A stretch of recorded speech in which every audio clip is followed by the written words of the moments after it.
nyene icubahiro umukuru w'igihugu c'u Burundi ahejeje guha umubonano mwubahwa yahoze ari umushikiranganje wa mbere mu gihugu ca Kenya Raila Odinga akaba ari no mu biyamamaza kugira ngo baze bashobore kurongora umugwi w'ubumwe bwa Afrika.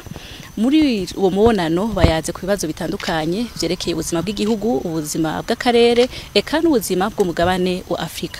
Kuvyerekeye igihugu ciza c'u Burundi, nyene icubahiro umukuru w'u Burundi yamiganiye ingene igihugu cifashe ahabene igihugu bari ku kivi iterambere, bari mu bikorwa biduza umwimbu na cane cane burimyi, bari batekaniwe kuvyerekeye amahoro n'umutekano, amahoro arasesekara mu gihugu c'u Burundi, eka aramiganira n'imigambi w'imbona kazoza dufise yuko igihugu coba ari igihugu cifashe kikizana mu 2040, igihugu giteye imbere mu 2060, aho bigaragara yuko Uburundi bufise umutahe wose ukenewe kugira ngo dushike kuri iyo mbona kazoza, cane cane umwete w'abene gihugu n'ubutunzi kama.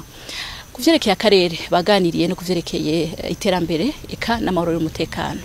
Aho rero kushekeye amahoro n'umutekano Sebarundi yaboni hakaryo wo gusubira gutera kamo kuko amakungu yofasha yosahiriza igihugu kibanyi ca Kongo ca Republika Iharanira Intwaro Rusange ya Kongo gutsimbataza amahoro n'umutekano, bagashigikira kugira ngo imigwi yose yiterabwoba, imigwi yose ifise ibigwanisho ishobore gutuzwa muri ako karere, gutyo abene gihugu baroranirwe. Ivyo rero vyokunda mu gihe amakungu yose ashize ingufu hamwe kugira ngo iyo migwi yose ishobore kuva muri ako karere.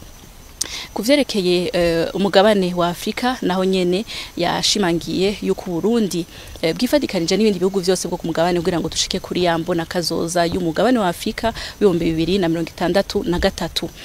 Afrika twifuza, Afrika iteye imbere. Kwico gisata rero aho ku rwego rw'umugabane wa Afrika, nyakubahwa Raila Odinga nawe nyene yabonye akaryo gushikiriza nyinshoro mu gihugu c'u Burundi imigambi mikuru ashira imbere mu gihe yotogwa kugira ngo arongore uwo mugwi w'umwe bwa Afrika. Aho azotsimbataza cane azoshimikira cane kushekeye gutsimbataza amahoro n'umutekano muri Afrika, vyerekeye guteza imbere uruja n'uruza muri Afrika eka no guteza imbere ugwaruka.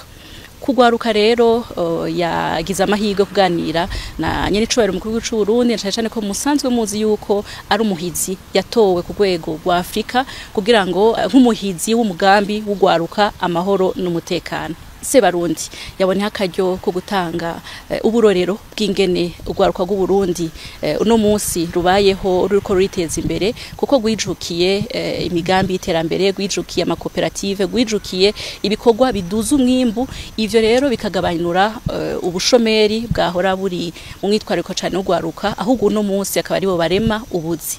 Mu kiyago cose rero bagize ahanini bayaze bashira hamwe yuko imbona kazoza ari imwe yuko Afrika itera imbere, eka na Sebarundi arasubira ashimangira yuko Uburundi bwiteguye gushira hamwe inguvu n'ibindi bihugu kugira ngo Afrika itera imbere, Afrika igire amahoro, Afrika ishobore gushika ku rundi rwego aho turima tukimbura tugahingura ibitandukanye tukiteza imbere, umunyafrika wese akabaho aroraniwe.